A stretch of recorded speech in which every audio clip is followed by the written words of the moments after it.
कि सत्यनारायण भगवान जी के चौथे अध्याय की जो कथा आती है, तो सूत जी महाराज जी बोले कि अब वैश्या जब बोलते वहाँ से छूट गए और साधु नामक वैश्या अपने दामाद सहित, तब बोलते जब अपने घर की ओर चलने लगे, वो यात्रा प्रारंभ करने लगे, तब सबसे पहले उन्होंने मंगलाचरण किया।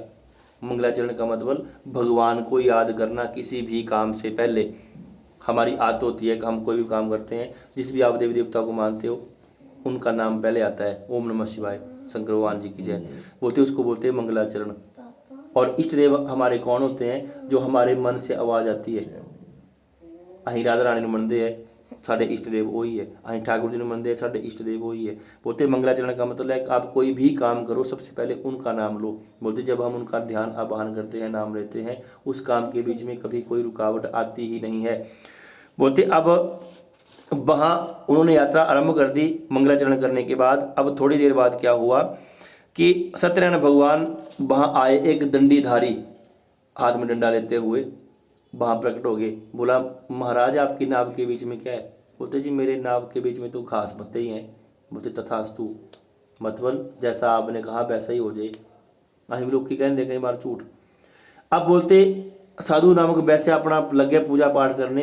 अब जैसे ही पूजा पाठ करने के बाद फ्री हुआ, अपनी नाव को ऊंचा उठा हुआ देखा। जब भार होता है तो नाव नीचे थी, अब घास पत्ते हैं तो ऊपर आ गई। जब पास में जाके देखा तो सब कुछ खत्म, वहाँ घास पत्ते ही। और देखते ही बेहोश हो गया। महाराज मेरा पैसा कितने गया, पागल हो गया। अब दामाद बोलता कि पिताश्री ये जो दंडीधारी व्यक्ति हमारे पास आए थे भगवान ही थे, हमने भगवान से झूठ बोल दिया। बोलते चलो लब्बो ना जाकर उन कितने है। अब बोलते चले, वो मरता क्या नहीं करता, पैसा तो चाहिए। बोलता जब ढूंढा उनको, बोलते महाराज मेरे को क्षमा कर दो, गलती हो गई बड़ी भारी।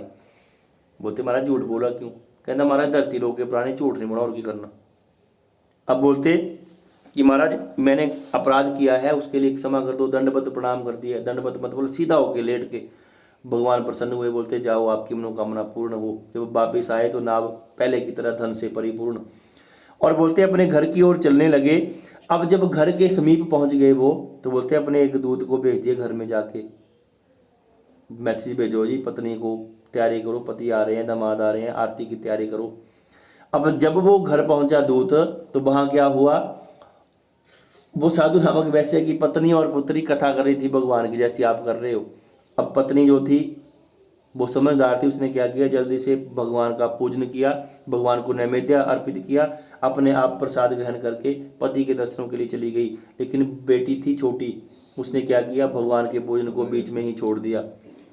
भगवान के भोजन को बीच में छोड़ दिया। और बोलते जैसे ही वो गई तो भगवान रुष्ट हो गए। अब जैसे ही वो साधु नामक वैश्या नीचे उतरा, बोलते उसके दामाद को नाव के सहित ही डुबा दिए पानी में। अब वहाँ हाहाकार मच गई। बोलते महाराज नई नवेली दुल्हन, क्या हो गया काम यहाँ।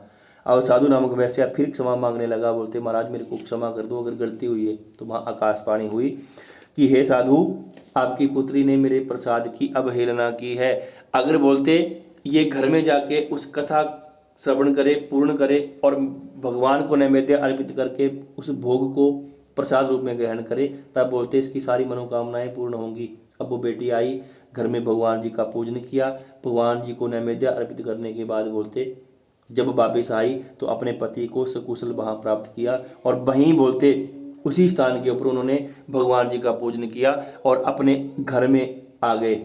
और बोलते इस लोक के सारे सुखों को भोगने के बाद अंत समय में वो मोक्ष धाम को प्राप्त हो गए। ये है भगवान सत्यनारायण जी के चौथे अध्याय की कथा। और बोलते